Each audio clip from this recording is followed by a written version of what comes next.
المغرب يواجه رسميا منتخبين إفريقيين خلال شهر مارس. أكد وليد الركراكي مدرب المنتخب المغربي أن أسود الأطلس سيخوضون وديتين مع منتخبات إفريقيا الشهر المقبل. كان اتحاد الكرة المغربي رفض مواجهة أوروغواي في أوروبا، حيث يفضل اللاعب أمام المنتخبات الإفريقية للحصول على مزيد من الخبرة بعد الفشل في كأس إفريقيا التي اختتمت الأحد الماضي ونظمتها كوت ديفوار وفازت بها. وقال الركراكي في تصريحات تلفزيونية اليوم الجمعة: اخترت اللعب أمام منتخبين من إفريقيا، لا يزال التفاوض معهما، لكن من حيث المبدأ فقد حسمت الأمور، مضيفا: سنلعب أمام منتخبات إفريقيا بعد الاستفادة من درس الكان. وودع منتخب المغرب بطولة إفريقيا من ثمن النهائي في مفاجأة كبيرة، حيث كان المرشح الأول للتتويج بلقب بعد إنجازه في مونديال قطر 2022 بالحصول على المركز الرابع. ونقلا عن المصدر، فإن الوديتين ستلعبان بمدينة أكادير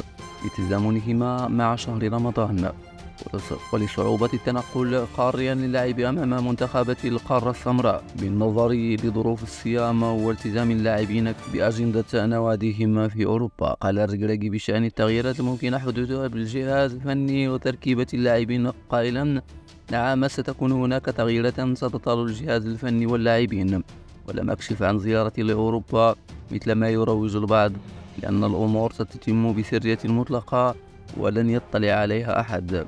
وكان يقصد الركراكي لقاء مع النجم ريال مدريد إبراهيم دياز الذي لم يحسم قراره بعد، وعدد من المحترفين الجدد الذين قرر استقطابهم من أوروبا.